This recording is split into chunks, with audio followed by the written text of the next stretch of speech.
ఆంధ్రప్రదేశ్లో ఒక మంచి గవర్నమెంట్ జాబ్ కొట్టాలి అనుకునే వాళ్ళకి ఇదిగో ఒక సూపర్ న్యూస్. 2026లో మనకి AP hostel welfare officer notification రాబోతుంది. ఇది చాలా మంచి అవకాశమండి. సో ఈ పోస్ట్కి సంబంధించిన పూర్తి డీటెయిల్స్ అన్నీ మనం ఈ విశ్లేషణలో చూద్దాం. ఓకే, ఈరోజు మనం ఏం తెలుసుకోబోతున్నామంటే, ముందుగా ఈ హెచ్డబ్ల్యూఓ ఉద్యోగం ఎందుకంత స్పెషలో చూద్దాం.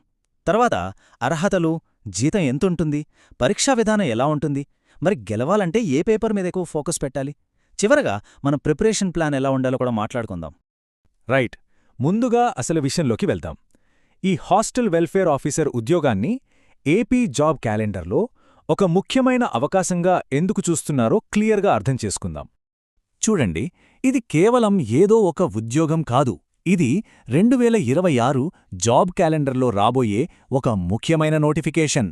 అదీకాక స్టూడెంట్స్ భవిష్యత్తును తీర్చిదిద్దే గొప్ప అవకాశం. సమాజంలో ఒక గౌరవం, మంచి జీతం అన్నీ ఉన్న ఒక స్థిరమైన ప్రభుత్వ ఉద్యోగమిది. సరే, ఇంత మంచి ఉద్యోగానికి ఎవరు అప్లై చేసుకోవచ్చో, అర్హతలేంటి, మరి జీతం ఎంతొస్తుంది, ఆ వివరాల్లోకి వెళ్దాం పదండి. ఇక్కడ అర్హతల విషయంలో కొంచెం జాగ్రత్తగా గమనించాలి. జనరల్ లేదా బీసీ వెల్ఫేర్ పోస్టులకైతే ఏదైనా డిగ్రీతో పాటు బీఎడ్ ఖచ్చితంగా ఉండాలి. అదే ట్రైబల్ వెల్ఫేర్ పోస్టులకైతే బీఎడ్ లేదా డీఎడ్ ఉన్నా సరిపోతుంది.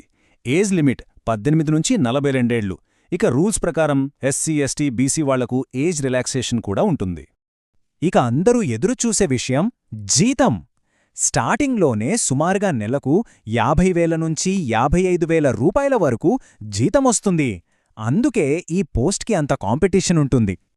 ఇంత మంచి జీతం, గౌరవం ఉన్న ఉద్యోగం సంపాదించాలంటే ఒక పెద్ద పరీక్ష పాస్ అవ్వాలి కదా. మరి ఆ పరీక్ష ఎలా ఉంటుంది, దాని స్ట్రక్చర్ ఏంటో ఇప్పుడు చూద్దాం. సరే, ఎగ్జామ్ స్ట్రక్చర్ చూస్తే ఇక్కడ 2 పేపర్లు ఉంటాయి. Paper 1 general studies and mental ability, paper 2 education subject. రెండిటికి చెరో 150 మార్కులు, మొత్తం 300 మార్కులు. అయితే ఇక్కడే ఒక అసలైన విషయం ఉంది.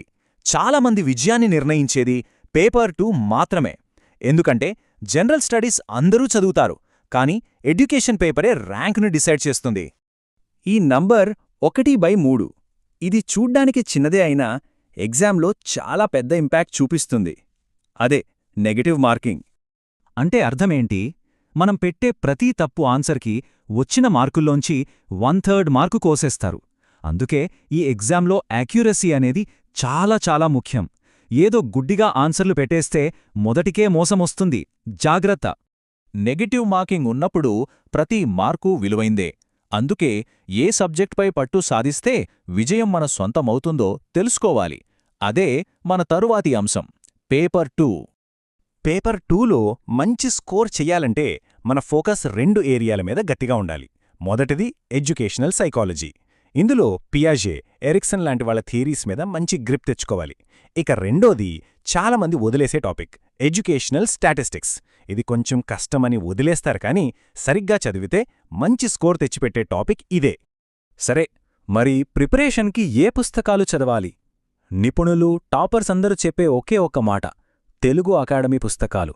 ఏపీపీఎస్సీ ఎగ్జామ్స్కి ఇవి చాలా కీలకం. ముఖ్యంగా ప్రిపరేషన్ కోసం ఈ 3 పుస్తకాలు చాలా ఉపయోగపడతాయి. 1 పూర్తి సిలబస్ని కవర్ చేసే education paper 2 guide. 2 topic wise analysis, పాత ప్రశ్నలుండే హాస్టల్ వెల్ఫేర్ ఆఫీసర్స్ పుస్తకం. ఇక 3ది బాగా ప్రాక్టీస్ చేయడానికి మోడల్ పేపర్స్ ఉన్న పుస్తకం. ఇప్పటిదాకా మనం చాలా విషయాలు తెలుసుకున్నాం, కానీ ఈ నాలెడ్జ్ని యాక్షన్లోకి మార్చకపోతే ప్రయోజనం ఉండదు. సో ఈ రోజు నుంచే ఒక పక్కా ప్లాన్ రెడీ చేసుకోవాలి. మన ప్లాన్ ఎలా ఉండాలంటే, ఫస్ట్ మన ఎలిజిబిలిటీని ఒకసారి చెక్ చేసుకోండి. అంతా ఓకే అయితే వెంటనే చెప్పిన పుస్తకాలు తీసుకోండి. ప్రిపరేషన్ స్టార్ట్ చేసేటప్పుడు ముందుగా పేపర్ 2కి ప్రియారిటీ ఇవ్వండి. గుర్తుంచుకోండి, నోటిఫికేషన్ 2026 ఆగస్ట్ లేదా సెప్టెంబర్లో రావచ్చు. టైం ఉంది కదా అని అనుకోవద్దు. ఈ ఉద్యోగాన్ని ఎలా సాధించాలో దారైతే తెలిసిందే. మరిప్పుడు అసలైన ప్రశ్న, 2026 నోటిఫికేషన్ ఎదుర్కోవడానికి మన ప్రణాళిక సిద్ధంగా ఉందా? ఆలోచించండి.